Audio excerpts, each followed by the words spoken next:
ये हैं महाभारत काल के 5 सबसे खतरनाक योद्धा जो आज भी अमर हैं। जो भी इनको देखता है वो अंधा हो जाता है। नंबर 5, अश्वत्थामा। अश्वत्थामा द्रोणाचार्य का पुत्र और रुद्रा का अवतार था। अश्वत्थामा को संपूर्ण महाभारत के युद्ध में कोई हरा नहीं सका था। हालांकि इसमें संदेह है कि अश्वत्थामा आज भी जिंदा है या नहीं, क्योंकि भगवान श्री कृष्ण ने उसे 3000 वर्षों तक सशरीर भटकने का श्राप दिया था। कुछ लोग भविष्य पुराण का हवाला देकर कहते हैं कि वे कलयुग के अंत में जब कल की अवतार होगा तो उनके साथ मिलकर धर्म के खिलाफ लड़ेंगे। नंबर 4, कृपाचार्य। महाभारत के अनुसार कृपाचार्य कौरवों और पांडवों के कुल गुरु थे। कृपाचार्य गौतम ऋषि पुत्र हैं और इनकी बहन का नाम है कृपि। कृपि का विवाह द्रोणाचार्य से हुआ था। कृपाचार्य अश्वत्थामा के मामा हैं। महाभारत युद्ध में कृपाचार्य ने भी पांडवों के विरुद्ध कौरवों का साथ दिया था। कृपाचार्य की गणना 7 चिरंजीवियों में की जाती है, जिनमें विभीषण, राजा बलि भी शामिल हैं। भगवान शिव के परम भक्त हैं। ऋषि मार्कंडेय, इन्होंने शिवजी को तप कर प्रसन्न किया और महामृत्युंजय मंत्र सिद्धि के कारण चिरंजीवी बन गए। मार्कंडेय ऋषि वनवास के दौरान युधिष्ठिर को रामायण सुनाकर धैर्य रखने की सलाह देते हैं।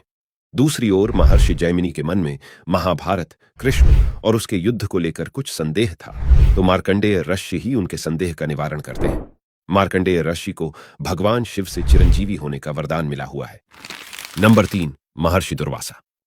महर्षि दुर्वासा के बारे में सभी जानते हैं कि वे कितने क्रोधित ऋषि हैं।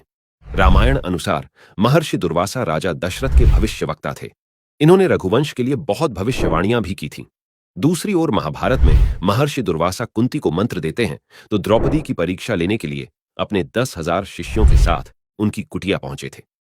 एक जगह वे कृष्ण के पुत्र सांब को श्राप देते हुए भी बताए गए हैं। महाभारत काल में भी उनके होने की चर्चा कई जगह की गई है। उन्हें भी चिरंजीवी होने का वरदान प्राप्त है। नंबर 2, परशुराम। वैसे परशुराम तो रामायण के काल के पहले से ही जीवित हैं। इनके पिता का नाम जमदग्नि और माता का नाम रेणुका था। रचीक सत्यवती के पुत्र जमदग्नि, जमदग्नि रेणुका के पुत्र परशुराम थे।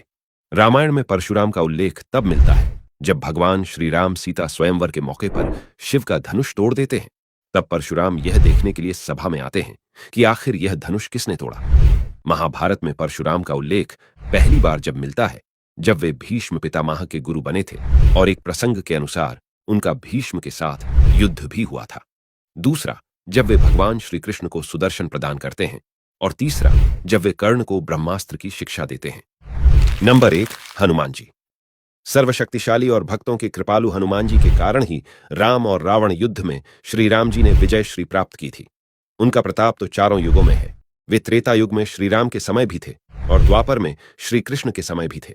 बहुत कम लोग जानते होंगे कि महाभारत के युद्ध में श्री हनुमान जी के कारण ही पांडवों को विजय मिली थी। अर्जुन और श्री कृष्ण को उन्होंने उनकी रक्षा का वचन दिया था, तभी तो वे उनके रथ के ध्वज पर विराजमान हो गए थे। इससे पहले वे भीम का अभिमान को चूर चूर कर देते हैं। जब एक जंगल में भीम उनसे अपनी पूंछ हटाने का कहता है तो हनुमान जी कहते हैं, तू तो शक्तिशाली है, तू ही मेरी पूंछ हटा दे।